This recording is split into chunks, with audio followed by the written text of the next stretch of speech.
Hey guys, and welcome back to another Facebook Live RAD session. Yeah, how's it going out there? Today, so the last week in our little session here, we talked about how ways to make extra money. So this week, I kind of wanted to talk to you guys about ways to save money. Make that extra dollar go, make that dollar go a little extra further. Um, you know, Being a stay-at-home dad is well, first off, again, welcome. If you're stopping by and actually listening live, go ahead and drop a comment in the comment section and tell me who you are, where you're from, and how many kids that you have and how old they are. Um, so yeah, again, welcome. And we're going to talk about today, spend some time talking about how to save money. Um, Being a stay-at-home dad is challenging but rewarding. I mean, I wouldn't give it up for the world. But one of the biggest challenges that we have is managing finances.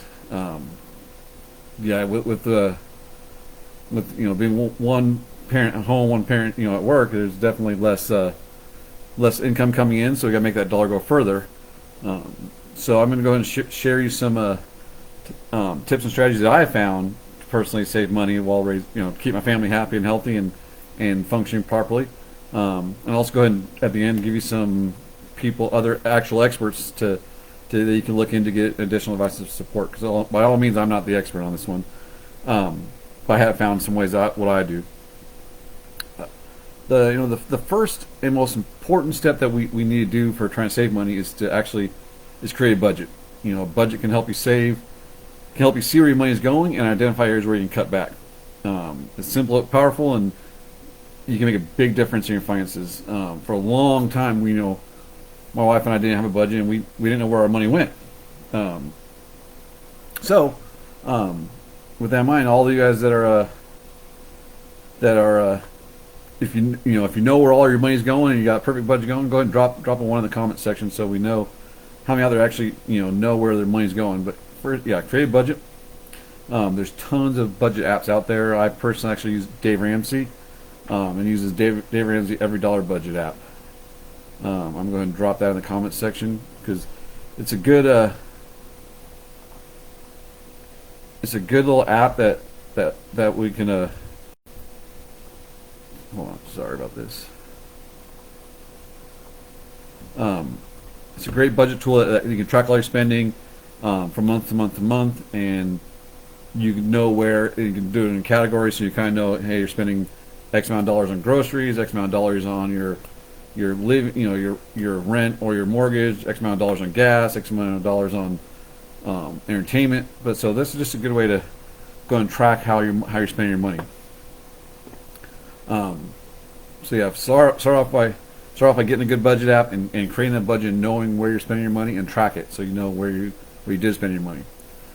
From there, one of the best things we can do to save money as a stay-at-home dad is and to be a really good stay-at-home dad is to take advantage of free activities. Many communities will offer free or low-cost events and activities for families, such as parks, libraries, museums, etc., etc. Not only are these activities affordable, but they also give you a great opportunity to spend more time with your kids and bond and create those lasting memories.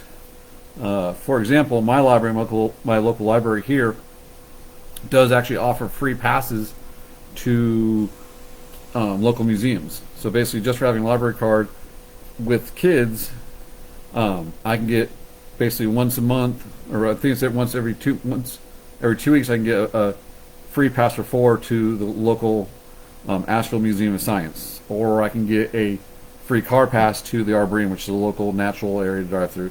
So look for those free actions, free activities that you can take to spend some time with your kids with. So one of the big things, one of the biggest areas on my budget line is grocery bills and saving money at the grocery store and basically or eating. So be mindful of your shopping and use coupons. Yes, it sounds cheap, but find the cheapest price. Use coupons, or discount prices or whatever you find. Because eating out is expensive. If you add up how much money you spend eating out, it is ungodly.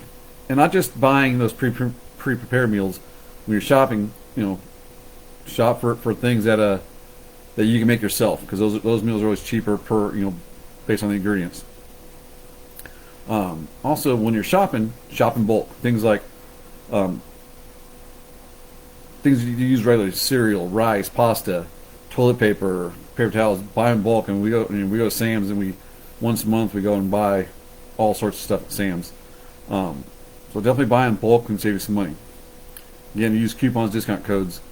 Also use store brand products.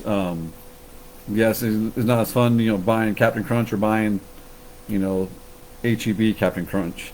But buying those store bought brands can save you some money. In 99% of the time, they're the exact same product, exact same ingredients. They're just charging you more for the marketing on the box. With that in mind, what I actually did a Google search and found the cheapest grocery store in my area, because we just moved here to North Carolina, and there were literally 5 grocery stores all within a half mile of each other, 5 different brands, and I had no idea which one was the cheapest. I actually just Googled it, cheapest, which is cheaper, Publix or Ingles, and then I did some research, and I found that, which grocery store was the cheapest, most consistently, and there'll be a lot of surveys and a lot of studies done out there that'll show you which grocery store has the cheapest dairy, which ones has the cheapest produce, which has the cheapest meats, and then which is the cheapest altogether based off a family of 4 or family of 6 or whatever.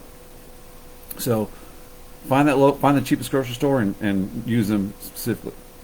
With that in mind, I've also started since COVID came around, I started doing curbside grocery shopping, and which is awesome because, one, it saves time, which is saving money, but also actually does save me money in the actual receipt price, because I can sit there and compare cost online on the app versus trying to compare cost in the store. And also, they'll usually give you online, they'll give you a cost per unit or a cost per ounce or a cost per each, so you can definitely see which is the cheapest and most efficient way to buy something is. Yes, typically a lot of times there may be a $5 charge or whatever, but I've found I'm also saving more money because I'm not buying random stuff. So take advantage of the curbside grocery shopping. With that in mind, one thing you should look at doing is getting a meal planning service, or just planning your meals out in advance. Anyways, part of the budget is whatever, but I use a company called Cook Smarts, and basically they plan my meals out for me, and they give me a grocery list for 2 people, 2 servings, 4 servings, 6 servings, or 8 servings, and they try to combine meals that will combine the ingredients, so you're not buying, a can of tomato paste and using half of it for one meal. You're using it the next meal also. So find a good meal planning service. Again, I use Cook Smarts. It's a great little system. They for every meal they give you a original version, a paleo version, a vegetarian version. They give you cooking different, cooked methods, either on the grill or in the oven, or Instapot or slow cooker. So they give you different methods to cook each thing.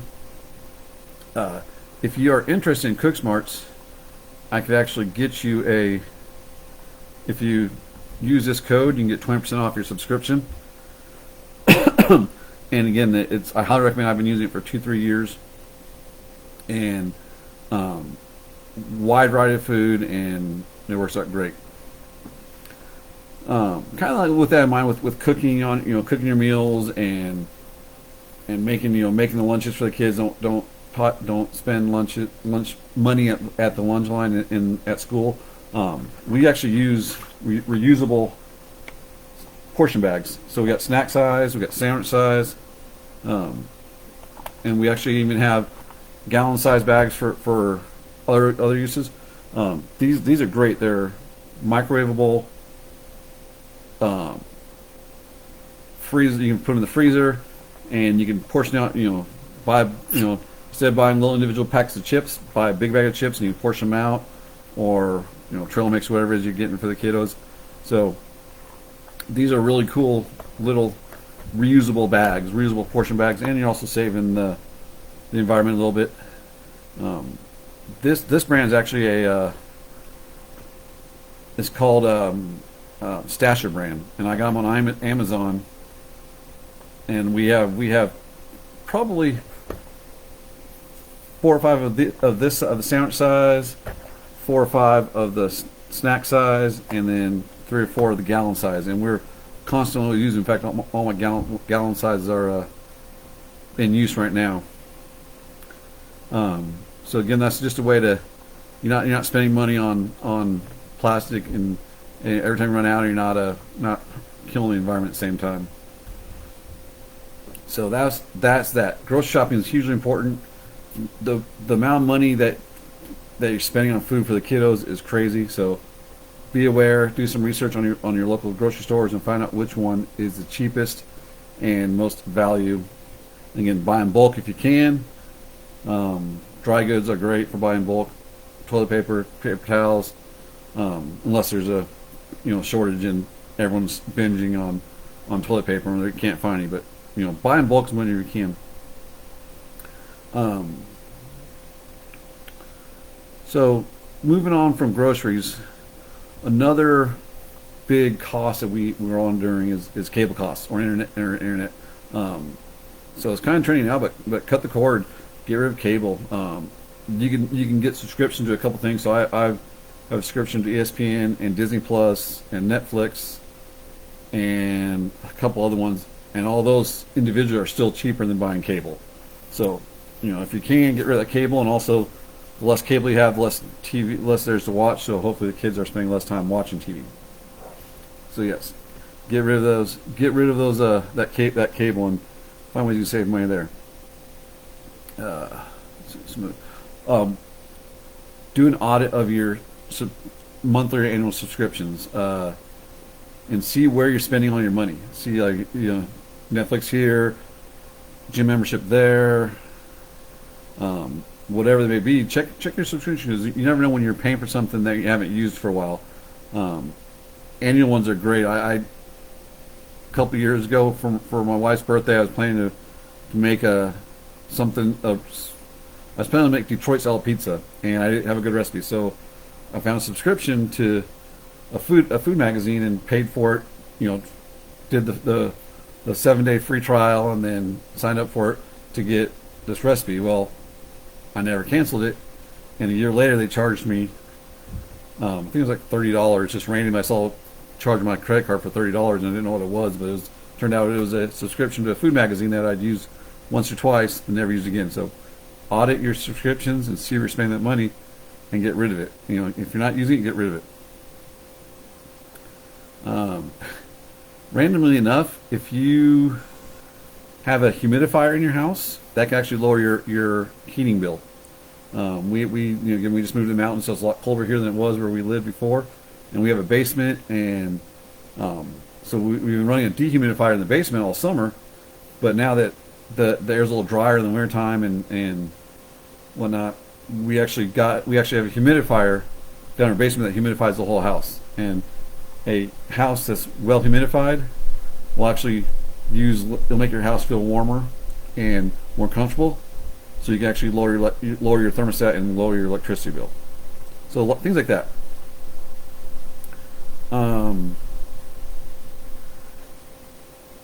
So those are just some really quick, easy ways to save some money. There's a ton of ways out there. Another way, one thing you want to do is it's very important as a stay-at-home dad, basically, or as a family, to plan for big expenses. This way you're not caught off guard when they happen. This can include expenses like taxes or health insurance or car repairs. If you set some money aside for that now, when it does happen to you, you don't have to scramble. And that's how you can really clear yourself. Because if you're scrambling at say your car breaks down and you have to put $500 in, or you need new tires, and you put $500 or even more for new tires in your car. If you don't have that money already saved up, it's gonna, when it hits you, it's gonna hurt you. Put on a credit card and you're doing interest rate. So, like I said, we have little buckets in our savings account. We have a savings account for car improvement. We have a savings account for home improvement. We have a savings account for our property taxes. So in all those things, we put the money away monthly. So then when they hit at the end of the year, we're not trying to scramble to get it all done. just another little cheat code. Basically, if you are have lots of credit cards and you're trying to pay off the balance, again, we'll also do everything you can not to carry a balance on your credit card. That the interest is going to kill you. Um, but if you are unfortunate to be carrying a balance on multiple cards, one trick that we've learned is the hard way a long time ago is to actually pay off the smallest credit card first, and take all your extra money and pay that off, and then take that money to pay off your next smallest one. So you're not trying to pay off the largest credit card. You always want to pay off the smallest credit card first. So those are just a couple ways, real quick, a couple ways to save some money. There's tons of ways, but just keep in mind that you're not alone. There are tons of experts in the field who can actually help and support and give advice by following their tips and strategies. You continue to save money by being happy and raising healthy family. Some experts out there that are basically bloggers, so if you just want to read their blogs, Chris Ralty, Charlie Capin, Dolan Richards are all experts on they all run blogs, and they're all experts on saving money. Let me even and give you those guys too. Excuse me. So again, this is just a really quick one on how to save some money. There's tons of ways out there.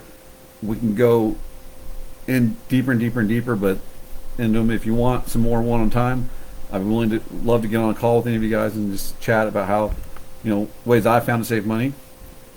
But that's pretty much it. I'm not quite sure what next week's RAD session will be about. So if you have anything you want to hear or talk about, go ahead and drop a comment in the group, and we'll focus on that for next week. On that, I'll see you guys next time. Bye.